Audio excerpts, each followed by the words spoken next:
მოგესალმებით მეტრონომის სტუმარია მსახიობი დიმიტრი ტატიშვილი. გამარჯობა ბატონო დიმიტრი, მადლობა რომ გვესტუმრეთ. მადლობა რომ მომიწვიეთ. დღეს ვისაუბრებთ იმ რეალობის შესახებ, რომელმაც ათასობით ადამიანი ქუჩაში გამოიყვანა. 2024 წლის 28 ნოემბერს ირაკლი ყობახიძის განცხადების შემდგომ საქართველოში უწყვეტი წინააღმდეგობის მოძრაობა დაიწყო. ამ პროცესში აქტიურად ჩაერთნენ ხელოვანებიც. ზოგი დააკავეს მაგალითად ანდრო ჭიჭინაძე, ზოგი გაათავისუფლეს, თუნდაც დავით დოიაშვილი, თუმცა მათ აერთიანებთ ერთი რამ: ბრძოლა საქართველოს ევროპული მომავლისთვის.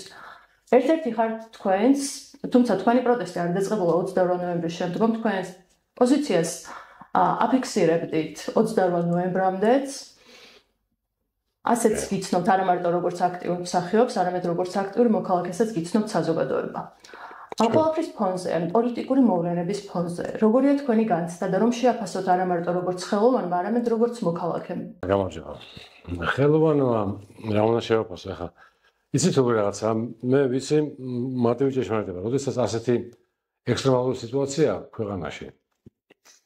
მნიშვნელობა არ აქვს, ვინ ხელოვანია, ვინ მასწავლებელია, ვინ ინჟინერია და ვინ ვთქვათ მეთუნუქე. თუ ვართ ჩვენი ქვეყნის შვილები, ვართ ჩვენი ქვეყნის პატრიოტები, უნდა ჩვენ ქვეყანას ვუშველოთ. ეხლა საშვილია. უნდა ვუშველოთ. თუ თვითონავები და დაფრინავენ და ბომბავენ და ტანკები არ დგას ქუჩაში, არ ნიშნავს ომი არ არის, ეს ომია. და ჩვენ ამ ომში მტერს უნდა ვაჯობოთ. მტერი არის რუსეთი, უცვლელად საუკუნეების განმავლობაში და რუსეთს ყავს თავის მიერ მართული ადამიანები, რომელიც მოგალატდნენ ჩვენი ქვეყნის სათავეში. რომლებიც არიან არალეგიტიმური ხელისუფლება. კაიხანია უკვე. პირველი რა იყო, რამაც იგიბიძგათ, რომ დაგეფიქსირებინათ თქვენი პოზიცია. პირველი პროტესტი რაზე გაგიჩნდათ? პირველი პროტესტი ეს გამიჩნდა 2011 წლის ნოემბერი, წლის ყველა მახსოვს. ეს იყო პირველი საჯარო ინტერვიუ მისახვია ივანიშვილის. ანუ სანამ ხელისუფლებაში მოვიდნენ, მან პირველად დავინახე, ეს პირველად დავინახე ცხოვრებაში ეს ადამიანი, როგორ ლაპარაკობდა და რას ლაპარაკობდა. მე მაშინ მივხვდი, რა თქმა უნდა, დეტალებში არა რა მოხდებოდა, მაგრამ მივხვდი საერთოდ მოვლენები. ძალიან ბევრი მივხვდა ჩემთან ერთად. საუბედურად იმდენი არა, რომ ამას გადამწყვეტებული ეთამაშა 2012 წლის არჩევნებში. რუსეთმა ბიძინა ივანიშვილის მეშვეობით და არა მარტო ბიძინა ივანიშვილის მეშვეობით, თავისი აგენტურის მეშვეობით, მოახერხა 2012 წელს მიიღო სასრული შედეგი არჩევნებზე.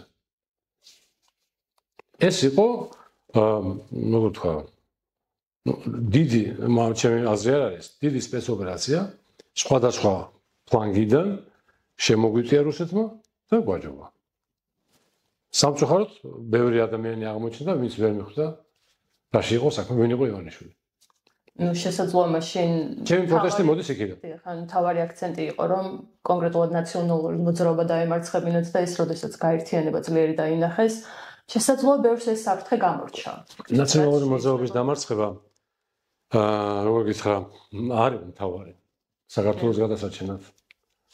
ამ საქართველოს გადასარჩენი არის, ეს რუსული მეთოდია რა, რომ გეუბნებია, რომ ქვეყანა იღუპება და უნდა გადაარჩინო. ხები? ეს ღუპავს და ეს გადაგარჩენს. ეს ანუ ძველი მეთოდია. ახლის მოფიქრება არ ჭირდება, თუმცა ეს მუშაობს და რატომ მოიფიქრონ ახალი? ასე იყო ომს, აქვია მათი რევოლუციის დროს მეფე ღუპავს ქვეყანას, მეფე თქვენ ჩაგრავთ და ეს ჩვენ გადაგარჩენთ. ეხლაც ეგრე იყო მიშა სააკაშვილი და ნაციონალური მოძრაობა ღუპავს ქვეყანას და გადაგარჩენს ვინ? ბიძინა ივანიშვილი და მასზე მitmasneli ნაგავი ფაქტობრივად. ხო და ხალხმა ეს დაეჯერა. ხალხმა ეს დაეჯერა და ლეგიტიმურად მოიყვანა რუსეთი კვლავ რუსეთი საქართველოს მმართველობაში. შეგახსენებთ, ვიღაცას შეიძლება არ აქვს გააზრებული. 2 საუკუნეზე მეტია რუსეთი ოფიციალურად მართავს საქართველოს. ოფიციალურად მართავს რუსეთი საქართველოს. 2 საუკუნეზე მეტია. კონკრეტულად რომ გითხრათ. რუსული მმართველობა იყო სულ მინუს 18-21 წლები წინა საუკუნის 1918-1921 წლები. ზვიად განსახურდია რამდენიმე თვე, 1 წელიც არა, და მიხეილ სააკაშვილის ეს სიცხლიანი ცხადრეძალი. აი ამ პერიოდში რუსეთი ვერ მართავდა საქართველოს. სხვა დანარჩენ პერიოდში რუსეთი მართავდა საქართველოს პირდაპირ ანირებად. ამან დააშვა ქვეყანას, ადამიანებს აზროვნებას. ქართული კაცი ახლა ამბობს, რომ აი, აბა ომი გინდა. ამისი არც სხვენია. ჩვენ წინაპრებს ომის არასდროს არ ეშინოდათ. არ უნდათ ომი არასოდეს, მაგრამ არც ეშინოდათ. თუ საომარი იყო, ომობდნენ. როცა უწევდათ უკან არ არის. რა თქმა უნდა. და ახლა ადამიანი გეუბნება, რომ მე ომის მეშინია და ამისი არც სხვენია. ანუ სამწუხაროდ რუსეთმა ნაწილობრივ მიაღწია, იმედი მაქვს ნაწილობრივ მთლიანად არა მიაღწია თავის მიზანს. რომ ადამიანებს ცოტა აზროვნება გადაუტრიალა. არა უბრალოდ შეუცვალა, რომ გადაუტრიალა. დასაწყისში აღნიშნეთ, რომ თქვენი ერთ-ერთი კოლეგა ანდრო ჭიჭინაძე არის დაკავებული. როგორ ფიქრობთ? ანუ ანდროს დაკავება იყო თუ არა შემთხვევითი თუ წინასწარ განზრახული ჰქონდათ მისი დაპატიმრება და ეს ერთგვარი გზავნილი ხო არ იყო, რომ ნებისმიერი პროტესტი, ხმამაღალი პროტესტი იქნება დასჯადი? ანდრო ძალიან კარგი ბიჭია, მე ვიცი, ჩვენ გადაღებას გქონია ერთად. სოლიდარობა მას და სოლიდარობა ყველა პოლიტატიმრას ეს ამაზე ლაპარაკი არ არის. ისინი გარეთ უნდა იყვნენ, ისინი ციხეში არ უნდა იჯდნენ. ესენი არიან ტყვეები. ეს რა თქმა უნდა იყო დემონსტრატიული ამბავი. იქნებოდა ანდროთ, იქნებოდა სხვა. ანდრო შეარჩიეს ეს სიმპათიური რაღაცა. ანუ სიმპათიური ადამიანს შკოლა მოეთხოვებათ როგორც არის. აი ეგეთი ტიპი რო არის, გაიცნეს აქეთ იქიდან, სუსი ყველას გვისმენს მოგახსენებათ? მართლა ყველას გვისმენს.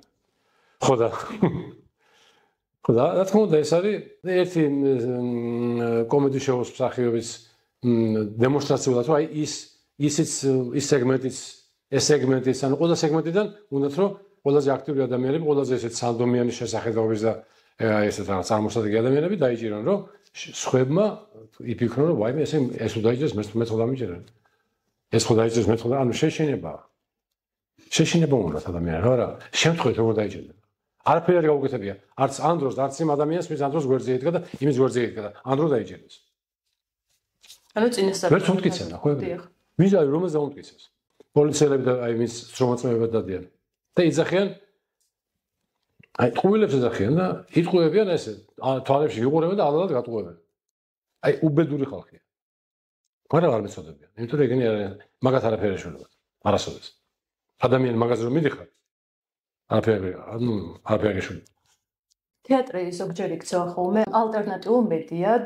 ჩვენ გვახსოვს საბჭოთა პერიოდიდან, როდესაც სიმბოლოებით ის ერთგვარ წინააღმდეგობასაც გამოხატავდა. დღეს რამდენად ასრულებს ამ ფუნქციას და რა როლის შესრულება შეუძლია ზოგადად ამ პროცესში თეატრს.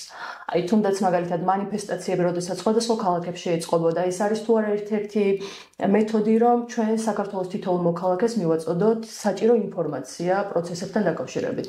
ჩემი აზრით, სოციალური ქსელები და ტელევიზიები უფრო ეფექტურად იზამენ ამას, ვიდრე თეატრები. ერთი ყველა თეატრი ასე არ არის, რომ ყველა რეგიონში თეატრი არ არის ამ განსხვავებაზე. არ არის ბრძოლის ხასიათზე. ბრძოლის მე ვერ ვატყობ ამ შემთხვევაში. თქვენ გსმენიათ, ამე ეგეთი მე არ ვსმენია, რომ ბათუმის თეატრი ან რა ქვია, ქუთაისის თეატრი რაღაცა პროტესტს გამოთქვამდეს. ბათუმის თეატრის რამდენიმე მსახიობი. თეატრი გან.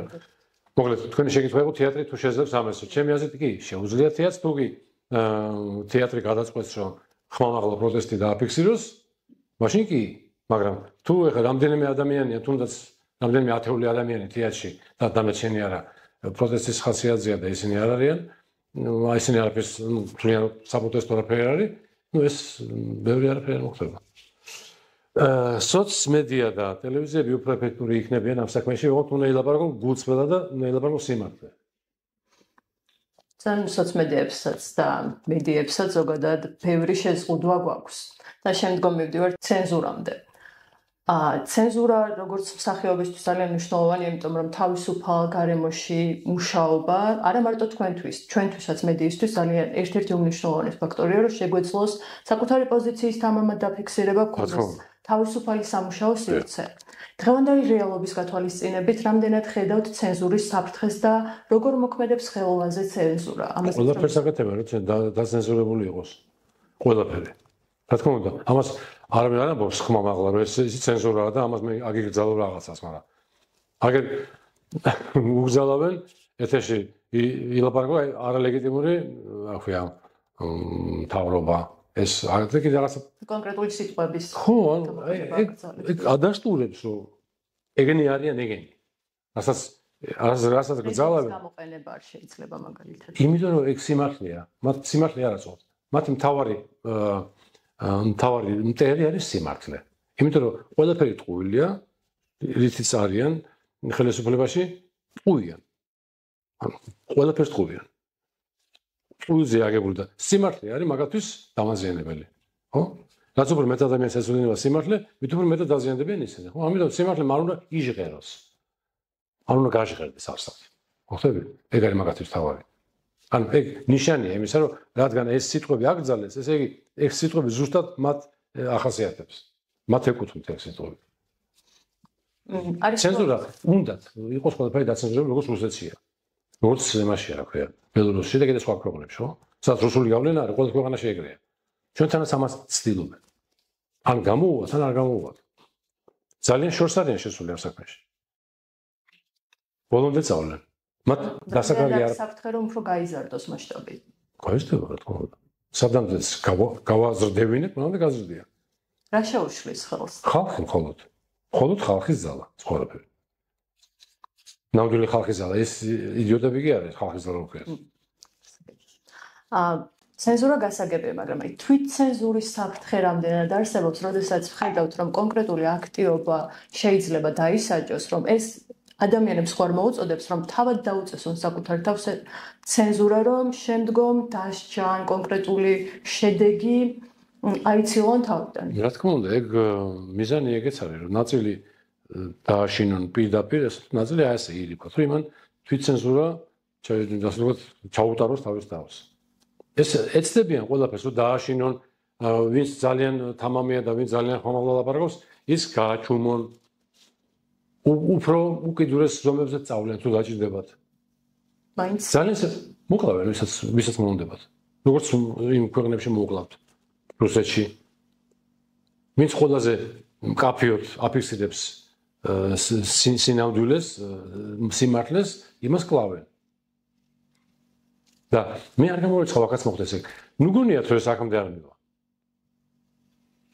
ისინი ყველაფერზე წასვენ იმათ ყველაფერი ეკარგებათ ანუ ისინი ყველაფერს კარგავენ თუ არ გაემარჯვეს all in ხდება ეხლა თუ არ დააჩოქა საქართველო მე ვერასდროს ვეღარ მოახერხებს ამას ან ვერასდროს ვეღარ მოახერხებს ანუ გადამწყვეტ ბრძოლაში ვარ კი ნამდვილად ასეა და არა ბევრი ლაპარაკის დრო და ბევრი განხილვების და ეხლა თვითმმართველობის არჩევნებში უნდა შევიდეთ თუ ეგ არის აბსურდი რას ნიშნავს ადამიანზე ამბობ დღეს რომ არჩევნები გააუქმა და ხვალ მეუბნები რომ არჩევნებში უნდა მივიღო მონაწილეობა ესე იგი ან ძალიან უტვინო ხარ ცენზურა ან გამიზნულად მავნებელი ხარ ხო არ მჯერა შენ ადმინისტრაცია არ იცვლება არაფერი იცვლება არაფერი არ იცვლება და არც შედეგი არ იქნება ისეთი რა ქვია რომელიც ხალხს უნდა დარწმუნებული ვარ ან ერთი ან რამდენიმე ადამიანი რუსი არის თბილისში ვინც ეხლა ყველა პროცესს მართავს ვინც ეუბნება რა უნდა თქვან თავრობის წევრებმა სად უნდა თქვან რატონით რა ტერმინებით ასე შემდეგ აი მე დარწმუნებული ვარ ამაში ესეთ ეხლა მეორე თბილისი მოვიგოთ რო ვერ მოიგოთ მე აი თქვა ვერ მოიგეთ თბილისი ხო ჯერ ეგეთ ვერ მოიგებენ არავინ არ მოაგებინებს აქ ნადამისულ რუსებზე სხვა ბუნების ხალხია ანუ ისინი სხვანაირად უყურებენ ამ ყველაფერს რო ვერ მოიგო თბილისი რა გამოდის რომ ასე იგი ამ არჩევნებში შეხვედი მრავალპარტიული არის არჩევნები ესე იგი ის არჩევნებიც მრავალპარტიული იყო ხო ანუ ის არჩევნებიც არ არის ბოიკოტის ღირსი ხო ანუ ისიც ესე იგი მართლა ყველაფერი სწორად იყო ხო მაშინაც ესე იგი ისიც მართლდება ესეც მართლდება ესენი აღვია დემოკრატიული მთავრობა არიან ეს ჯიგრები და ჩვენ ვინა ვართ ანუ ეს ადამიანი ვის დაზარალდა ფიზიკურად ვინც ციხეში ჩაჟდა ესენი ვინ არიან სულელები არიან ვინც ამ ყველაფერს ამდენი წელი ამდენი 10 წლეული და 100 წლეული შეალია საქართველოს თავისუფლებას ანუ სულელია პატიმრების პოზიციაც ნათელია რომ ისინი მოუწოდებენ არ მიიღონ მონაწილეობა თვითმმართველობის არჩევნებში არა ნუ არ ვიცი ხა ძალიან ეს არის კომუნისტების არჩევნები რო იყო საბჭოთა კავშირის პერიოდში ის არჩევნებია ეს ანუ მაშინაც გაუქმებული იყო არჩევნები და ეხლაც გაუქმებულია არჩევნები. საქართველოში არჩევნები არ არის. ჩვენ არ ცხოვრობთ დემოკრატიულ ქვეყანაში. ეს არ არის დემოკრატიული ქვეყანა. ეს ოდესღაც იყო დემოკრატიული ნიშნების მქონე ქვეყანა, ეხლა აღარ არის. შესაბამისად, მთელი ეს პარტიული იწილო-ბიწილო არის ცოტა არც ისე ცოტა შეიძლება. სასაცილო. შენ ეხლა მემარჯვენე ცენტრისტი ხარ თუ კონსერვატორი ხარ თუ რაღაც აი ეს არაფერს შუაში არ არის. საერთოდ არაფერს შუაში არ არის.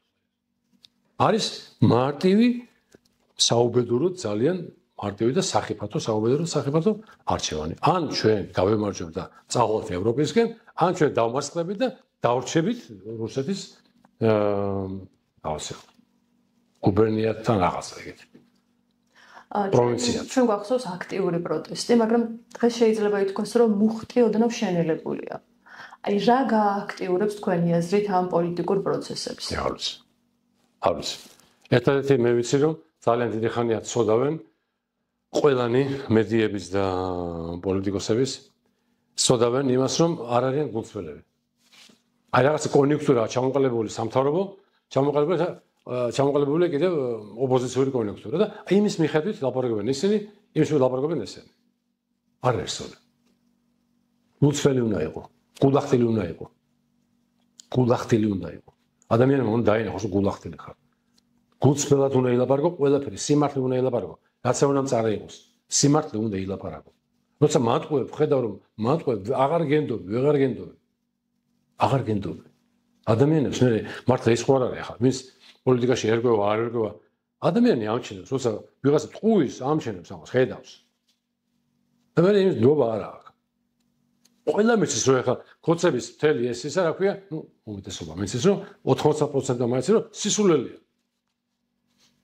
ამის ალტერნატივა რა არის? ადამიანები ვინც ლაპარაკობენ სიმართლეს. გულწრფელები არიან. გუშინ შემეშალა რაღაცა მაპატიეთ ხალხო, მაგრამ ხვალ რაღაცა ეს აი ამას მე ეს გამეკეთებია, მე ეს გამეკეთებია რაღაცა. მაგრამ გუშინ რომ მიშა სააკაშვილზე ამბობდი რომ ეს ნაგავიაო და ქვეყანას ღუბავდაო და დღეს რომ ანუ უკვე ვეღარ ვიჯერებ შენ რაღაცებს რა. ვეღარ ვიჯერებ. აღარ ვიჯერებ.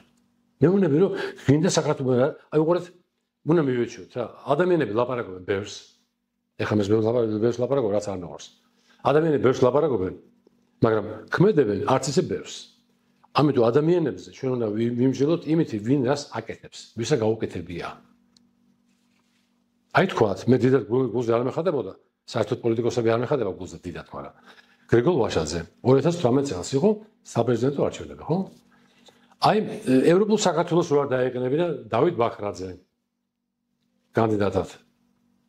პირველივე ტურში გრიგოლ ვაშაძე ხომ მოიგებდა არჩევნებს. ანუ 50%-ს გადააბიჯედა, 10% თუ მეტი იმ ბახრაძემ ოპოზიციური ხმები ხო წაიღო.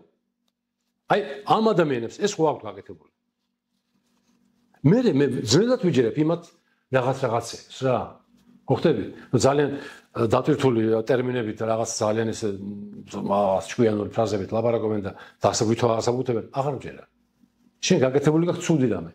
2016 წელს საპარლამენტო არჩევნები რო დამთავრდა, რა გააკეთეს? ნაციონალურ მოძრაობა გაყვეს. ანუ ხომ მაგათ გაკეთებდა? ნაწილი იმ ადამიანებისა შეიძლება მოეგოგონოს, არ ვიცი. მაგრამ უმეტესობა არა. ხოხტები? ანუ ადამიანს რაც გაკეთებული აქვს, იმის მიხედვით უნდა იმჟელო, იმას რა გაკეთებული ვინ არის? თორე ლაპარაკით უმამრავ ისეთ რაღაცებს ლაპარაკობენ. დიქტატორები, აქვე კადაფი და ესენი. ისეთი აქვე სიტყვები ქონათ, რომ ეს ყოფილა აქვე მესია. ყველანი ისე ლაპარაკობენ. ლაპარაკი ყველა შეუძლია. მოქმედება როგორც. სუდამებს ლაპარაკობ და ბიზნესმენი. რომ მე რუსეთთანაც ესე ვიქნები, იმასთან საოცრად ისეთი სახით თქვა, მე ისეთ დემოკრატიას ავაშენებ, რომ აი ეგეთი სახით ადამიანს რო შეხედავ, იმას როგორ შეიძლება ხმამიცე. ანუ აფერისტი ჩვეულებრივია, მატყუარა. ჩვეულებრივი აფერისტი. მაგრამ დააჭერა ხალხს, მოატყუა. აფერისტები იმით არიან, რომ ნაწილი ვერ ამჩნევს, რომ აფერისტია, ნაწილს გონია, რომ მართალია. გამდენმა დაუჯერა, არა მარტო საქართველოში. იქაც ხო დაუჯერეს იქ. ჩვენ სამრეკლო დასავლეთში ხო დაუჯერეს და ხო ეგონათ, რომ ეს მოვიდა და აი, ეხლა ეს თამაში ხო ეს იყო, რომ რუსეთი არ უნდა გაღიზიანდეს. რუსეთი არ უნდა ეს თავარი იყო, რუსეთი არ გავაღიზიანოთ. ეს ხო ეს იდიოტობა ხო იყო? მემართულება ხო იყო ეს იყო მთავარი, რომ მთავარი არის არ გაღიზიანდეს რუსეთი. ანუ სამართლიანობა კი არაა მთავარი. მთავარი რუსეთი არ გაღიზიანდეს. ანუ 2008 წელს რომ შემოვიდა ხალხი დაგვიხოცა დაგმობა, არა, მაგრამ მთავარი არ გაღიზიანდეს. 2008 წლის გადაფასება ალბათ უკრაინაში ომის დაწყების შემდგომ დაიწყო დასავლეთმაც. აიც არ იყო ის შეფასებები, რაც გვჭირდებოდა, ის თანადგომა, რაც გვჭირდებოდა მაშინ. იმიტომ რომ რუსეთი არ როდესაც ნახეთ რა დაიწყო ომი უკრაინაში, ამის შემდგომ უკვე 2008 წლის ომიც სხვანაირად იქნა გადაფასებული. დღეს დასავლეთის ნაბიჯები რამდენად არის საკმარისი? არ არის საკმარისი. სწორედ მემართულებით მიდიან რა თქმა უნდა, მაგრამ საკმარისი არ არის. უფრო მკაფიო, უფრო ჭახე ნაბიჯებია გასაკეთებელი. უფრო კატეგორიული უნდა იყოს მახვია აგრესორთან. აგრესორთან კატეგორიული თუ არა ხარ, რუსეთი ისეთი აგრესორია, რომ სადღაც მიცემ უფლებას, აი იქ ბოლომდე წამოვა. თუ დაწვევი გადაგივლის. ეს არ არის რომ რაღაც კეთილშობილებათან ეს არ არის აგრესორი, რომელიც შენს კეთილგანწყობას ან დიდწლოვნებას რაღაც ამას დააფასებს. არა, ის ამას სისუსტედ აღიქონს. დიდწლოვნება სისუსტეა. ხვდები? იმათ სხვა კატეგორიები აქვს იმათ. სხვანაირად აზროვნებენ. რუსეთთან საჭირო არის ძალიან ხისტი ქმედებები. ძალიან ხისტი ქმედებები. მე ზუსტად არ აღებიან ახსოვს, მაგრამ სტალინმა რო გარიზრახა რომ მთლიანი მეორე მსოფლიო ომის მერე უკვე განიზრახა რომ გერმანია მთლიანად მის გავლენის ქვეშ ყოფილიყო. და მოდი ჩავატაროთო პლებისციტიო იქნება ფედერაციულ რესპუბლიკაშიც უნდათ რომ შეუერთდნენ და გაერთიანდნენ გერმანიის დემოკრატიულ რესპუბლიკასო. ამის საპასუხოდ რაღაც ძალიან მცირე ხანში ამერიკამ გადაწყვიტა და შეიყვანა ფედერაციულ რესპუბლიკა ნატოში და მორჩა. ანუ ხისტიათ იმოქმედეს და SSR-მა, ასე ვთქვათ, საბჭოთა რომელიც იყო ყველაზე ძლიერი ვითომ, ვერაფერს ვერ გააკეთა. კიდე იყო ნიკიტა ხრუშჩოვის დროს კუბასთან რომ მიადგა ის კინაღა მესამე მსოფლიო ომი დაიწყო. როდესაც როდესაც რუსებმა დაინახეს რომ ამერიკა წამსვლელია მესამე მსოფლიო ომზე, ეგრევე დაიხიეს უკან და გამოიყვანეს ის წყალქვეშინავები კუბის მისადგომებთან. თუმცა მზად იყო ყველაფერი, მომშემართული იყო და ესენი იმოხებოდა რომ დაგცხებთო და ამერიკა კაი დაუწყოთო და ყველაფერი მზად იყო შემოღა, ნიკიტა ხრუშჩოვმა უკან დაიხია და დამთავრდა ეს ყველაფერი. ნუ უფრო მეტად ხისტი ნაბიჯები გჭირდება. რა თქმა უნდა, ყველაზე კაცრი სანქციები ინდივიდუალური ყველაზე რაც კი არსებობს როგორც ამერიკიდან, ასევე ევროპის და დიდი ბრიტანეთიდან ყველაზე მკაცრი სანქციები პიროვნულად ამ ადამიანებს, იმიტომ რომ ესენი არიან საქართველოს მტრები და ზოგადად თუ განმაზღადებთ დემოკრატიის მტრები არიან, იმიტომ რომ ყველაზე გაღწევ და დამპალ სისტემას წარმოადგენენ, ემსახურებიან, ანუ რუსულ სისტემას. რომ შევაჯამოთ ამ ყველაფრის უნდა ვიბრძოლოთ, ესაა ჩემი აზრი. და ნაკლები ვიყავ. გაქვთ და რამდენად პოზიტიურია თქვენი მოლოდინი? ხან პოზიტიურია, ხან ნეგატიური. იმიტომ რომ ხანდახან მგონია რომ იმდენი ადამიანი არ არის, რამდენი საკმარისი იქნება ამათ დასამხობად. სხვა გამოსავალი არ არის. ანუ ესენი არსად არ წავლენ. არსად არ წავლენ. თუ არ გავყარეთ. ანუ თუ შევძელი და გავყარეთ, მაშინ რა თქმა უნდა, წავლენ და წავლენ, მაგრამ თუ ვერ გავყარეთ, არ წავლენ ესენი. ამათ არც ვერც შუაზე მოგება შეუძლიათ, ვერც ვერაფერი. შეერთი ამ კონცეფტს არავინ აღარ ეკითხება, მოგახსენეთ ჩემი აზრით, რუსები არიან აქ ჩამოსულები. და სანამ ჩამოვიდოდნენ მთელი წლების განმავლობაში 2011 წლიდან მოყოლებული, რუსეთი პირდაპირ მართავს ამათ. ამათ აღარ აქვს სხვა ოფცია, ასე ვთქვათ. სხვა ემათ უნდა ემსახურონ, იმიტომ რომ გაყიდეს თავის და რუსები მართავენ ამათ. ამათ სხვა გზა არ აქვს. ესენი ბოლომდე წავლენ. ესენი თუ არ ჩამოვყარეთ და გავყარეთ, ესენი არსად არ წავლენ. და საქართველოში დაამყარებენ ზუსტად იმავეს, რაც ხდება ბელორუსში, რაც ხდება რუსეთში. ნუ თვალს ჩრდილოეთ კორეა არის. აი ჩრდილოეთ კორეა, ერთი ქვეყანა, ხო? კორეა. ერთ ნაწილში არის რუსული გავლენები, მეორე ნაწილში არ არის რუსული გავლენები, არის ჩვეულებრივი ევოლუციით განვითარებული. აი რამხელა კონტრასტია, ხო? აი ეს არის, ერთი და იგივე ხალხია, ხო? როგორ შეიძლება ასეთი ცუდი სახელმწიფო და ასეთი კარგი სახელმწიფო ერთმა ხალხმა, როგორ და ის რუსული გავლენა სადაც არის, იქ არის საშინელება. რუსული გავლენა ამდენ წელია. აგე 30 წელია. რუსული გავლენა არის, რუსული გავლენის ქვეშ არის აფხაზეთი და ცხინვალის რეგიონი, ხო? რა ხდება? ააყვავეს იქაურობა?